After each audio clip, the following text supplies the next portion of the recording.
right, y'all. So we got the truck back in the shop. No, I didn't break it yet. I actually got the front end all together. I actually drove it home last night for the first time. It drove well. The plan was originally to take it to a place called LS Experts in Woodstock, Georgia, to have it tuned. However, my Mercedes blew the tensioner out yesterday on my wife, and the power steering pump or something locked up, the belt shredded.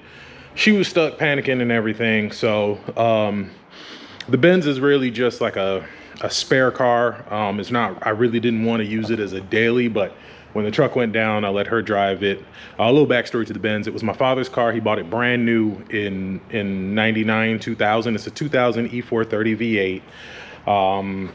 Went on my first date in that car, took my driving test in that car, so it holds a lot of sentimental value. When my dad passed away a couple years ago, me and my wife actually flew to California and drove it cross country to Atlanta. So she's a little older, she needs some work. So I say that to say that I ended up doing a remote tune on my truck last night. I contacted the guy who does the tunes on my Impalas, and I was like, look, man, I need to get this thing on the road. So we flashed the tune on it. It drives pretty good. It cleared all the check engine lights because it had like 16 codes for O2 sensors, cam timing, stuff like that, which is to be expected because we did delete the rear O2s and we deleted the VVT. So once he flashed the tune, got rid of all those codes, it drives okay. It drives good. The only issue I'm having is when I'm coming to a stop and it downshifts.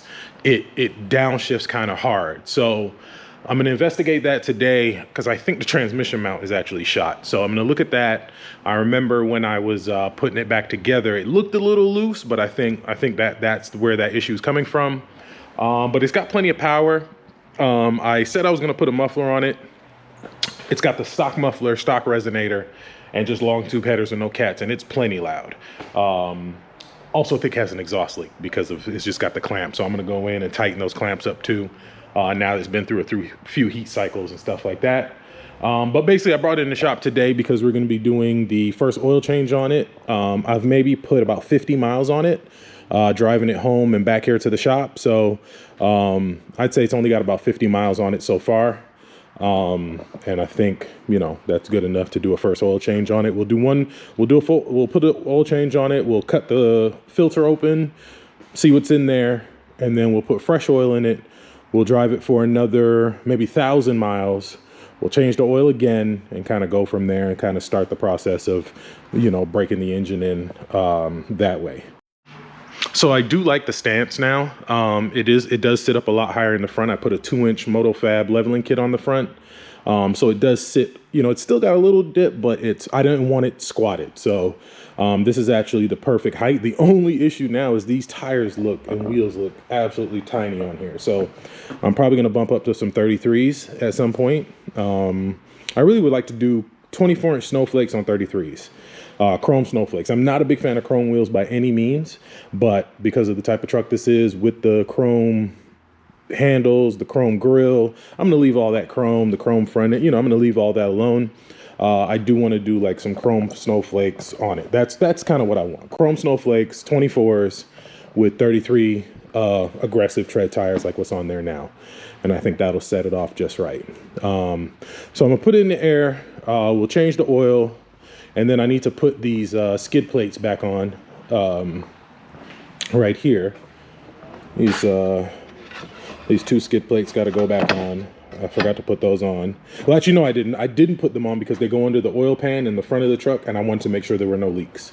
And then we need to put our AC stuff back on. So this is the tensioner for the AC. So we got to do that. Got the belt here.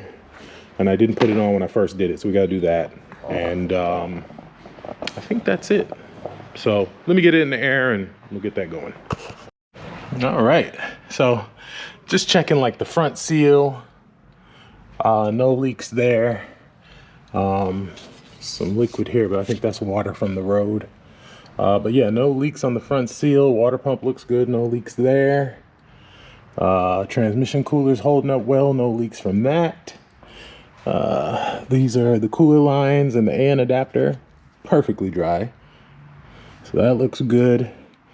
Like I said, I am going to tighten up these clamps a little bit, because I am hearing a little bit of noise escaping. But other than that, where the transfer case connects to the transmission looks good. No leaks there. All that looks sealed up real well. I did put a new O-ring in there. But yeah, this mount is shot. There's no rubber on the top. It's literally just metal and metal. So we'll get one in at some point. I already loosened this, so just getting let's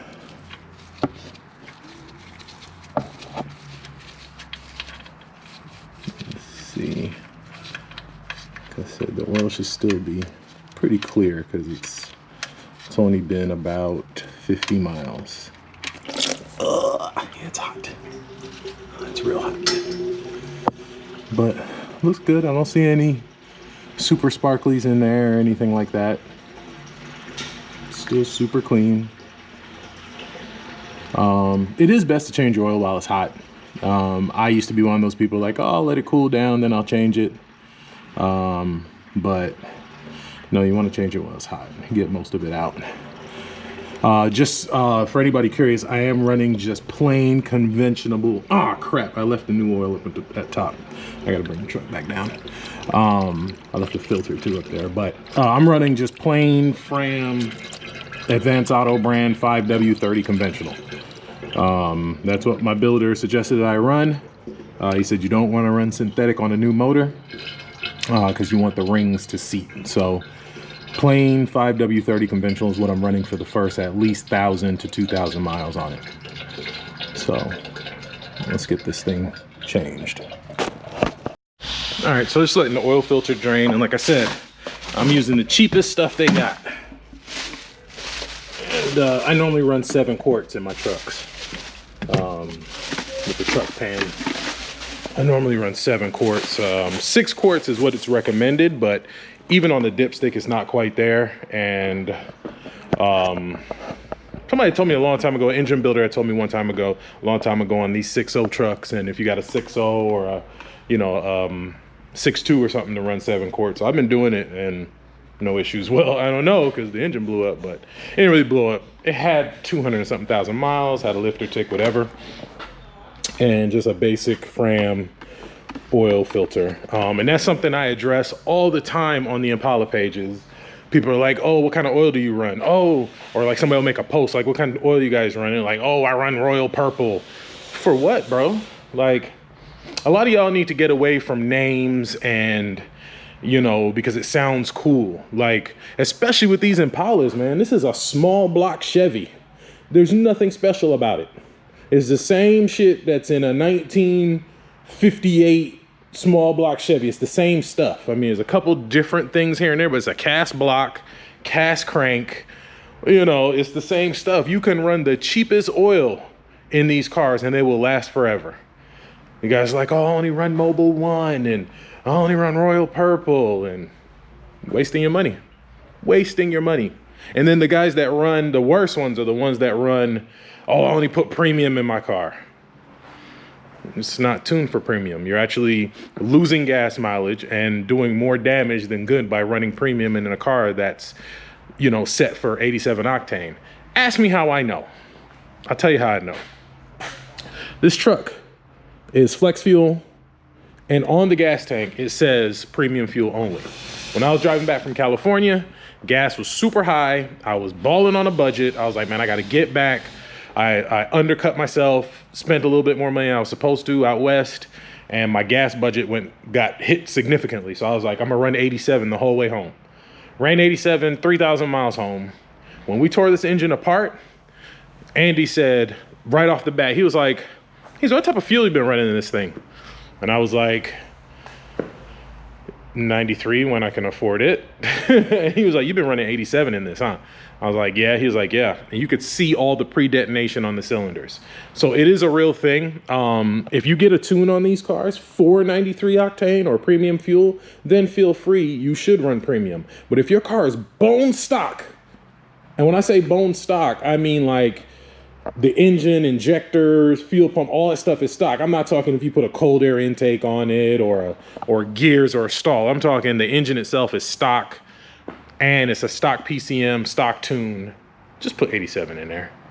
Just put 87 in there. Stop doing stupid stuff. All right, so this thing should be about done draining now. And like I said, look, I got a light to kick it. Fram. Oil filter was $3. Yeah. All right. So I'm pretty sure there's a better way to do this, but I got it open. Of course, there's gonna be a little sparklies in there. That's completely normal with a brand new engine. But yeah, once I got it opened up, then you can really see. I don't know if the light's picking that up, but you can really see all the little sparklies in there and all the dirt and stuff that's rest to the bottom. And I mean, like I said, that's completely normal with a new or rebuilt engine.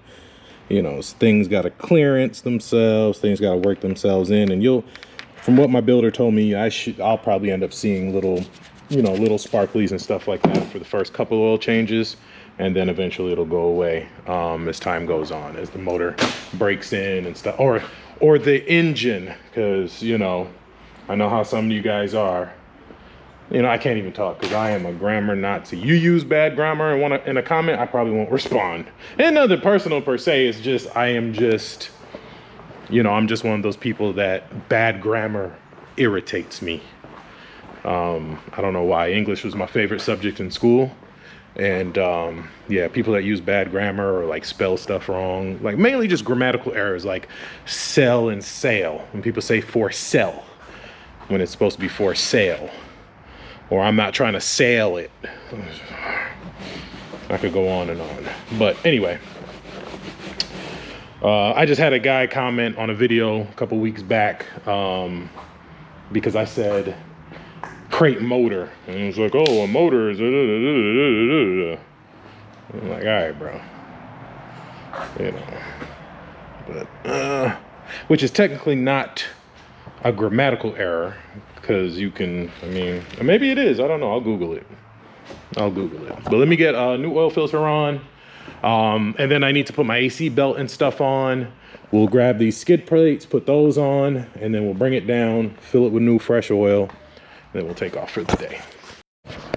So we got Noah in the house at the shop today helping out. Hold on. Jeez. Everybody wish Noah happy birthday. He turned 8. How old are you? 8. Oh, I just said it, huh? Okay. So he just turned 8. He just had a birthday. So everybody wish Noah happy birthday.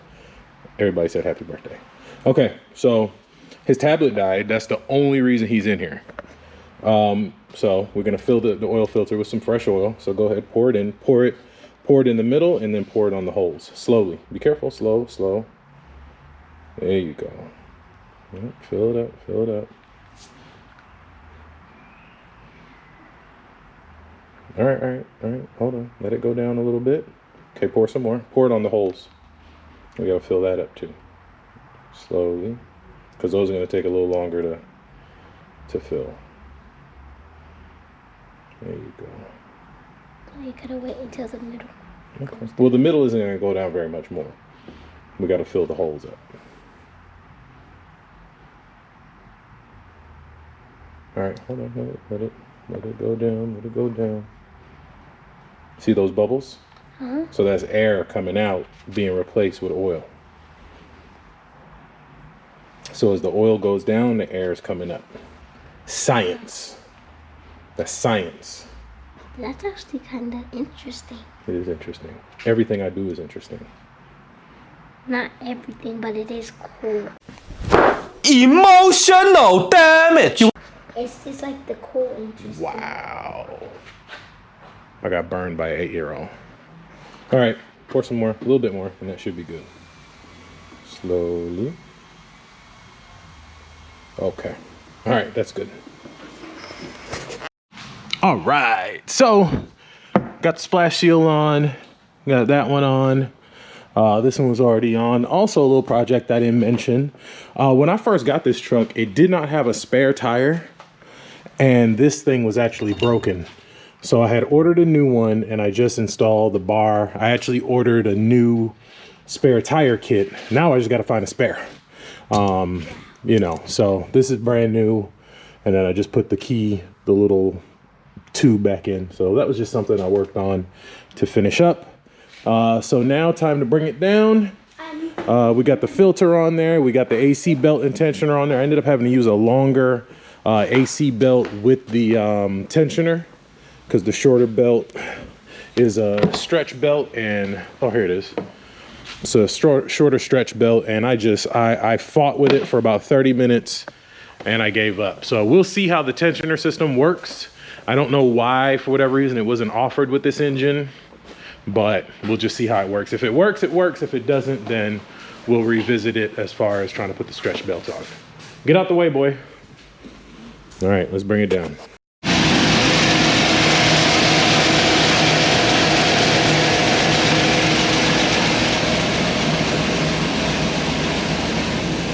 Let me find the lever. So we got it running. Oh, I don't think I showed you guys under the hood since it was done. So those are those speed engineering mirrors down there. Trying to get some nice color on them.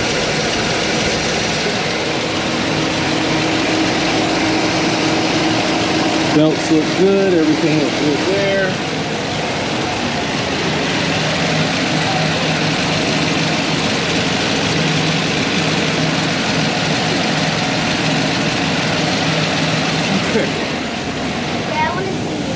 Okay, hold on. All right, so that's it. Second oil change done. Everything on it's done. We'll put about 1,000 miles on it. I sent the tune back to the tuner. Well, the log back to the tuner so he can look it over, check everything, make sure everything's good. And then we'll kind of go from there and see how it runs. Say goodbye. Bye.